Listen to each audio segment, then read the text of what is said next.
भारतीय लष्कराच्या ऑपरेशन सिंदूरमुळे पाकचं मोठं नुकसान। स्क्वॉड्रन लीडर उस्मान युसूफ 4 एअरमॅनसह 50 जणांचा मृत्यू। पीएफची अनेक लढाऊ विमानही नष्ट झाल्याची माहिती। पाकिस्ताननं पीओके खाली करावं, भारत पाकमधील सिंधू पाणी करार स्थगितच राहणार, भारतीय परराष्ट्र खात्याकडून स्पष्ट। जम्मू काश्मीर बाबतचे प्रश्न द्विपक्षीय पद्धतीनेच सोडवले जाणार, आम्हाला कुणाचीही मध्यस्थी मान्य नाही। भारत आणि अमेरिकेतील चर्चेत व्यापाराचा मुद्दा नव्हता, ट्रम्प यांच्या दाव्यावर परराष्ट्र मंत्रालयाकडून स्पष्टीकरण। अमेरिकेने यशस्वी मध्यस्थी करत भारत पाकमधील वाद मिटवला, वाद नको आपण व्यापार करू, दोन्ही प्रमुखांना म्हणालो, ट्रम्प यांच्याकडून पुनरुच्चार।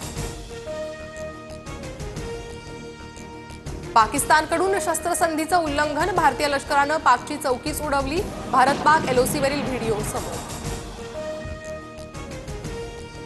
जम्मू काश्मीरच्या शोपियानमध्ये भारतीय लष्कराचं ऑपरेशन केलं, लष्कर ए तैयबाचे 3 दहशतवादी ठार, 2 दहशतवाद्यांची ओळख पटली। सुरक्षेच्या दृष्टिकोनातून मुंबई पोलीस अलर्टवर, drone, paraglider, paramotors, hot air बलूनवर 3 जूनपर्यंत बंदी, आदेशाचं पालन न करणाऱ्यांवर कायदेशीर कारवाई होणार। पक्षातील गळती रोखण्यासाठी पवारांच्या राष्ट्रवादीकडून एकत्र येण्याचं वक्तव्य, राष्ट्रवादीच्या साप्ताहिक बैठकीत अजित पवारांचं वक्तव्य, सूत्रांची माहिती। ठाण्यात उपमुख्यमंत्री शिंदेंच्या घराबाहेर प्रहार संघटनेचं आंदोलन, शेतकरी आणि दिव्यांगांच्या विविध मागण्यांसाठी प्रहार संघटना आक्रमक।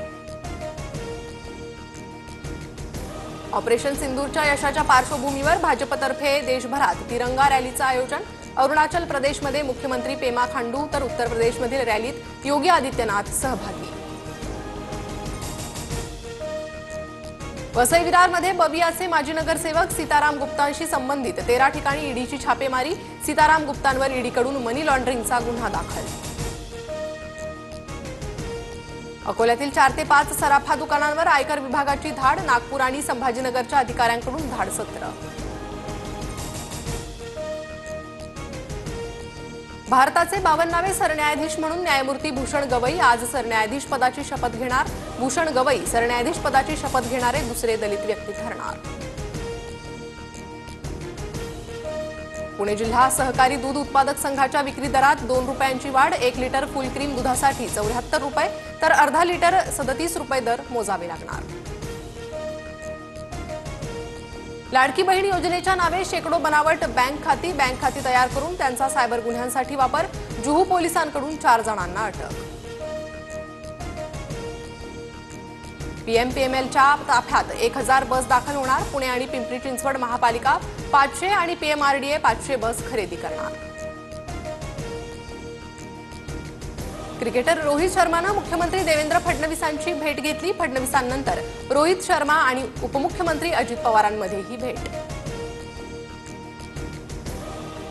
नाशिकच्या इगतपुरीमध्ये पाणीबाणी, 4 दिवसांपासून वीज नसल्यानं 3 दिवसांपासून शहराला होणारा पाणी पुरवठाही खंडित।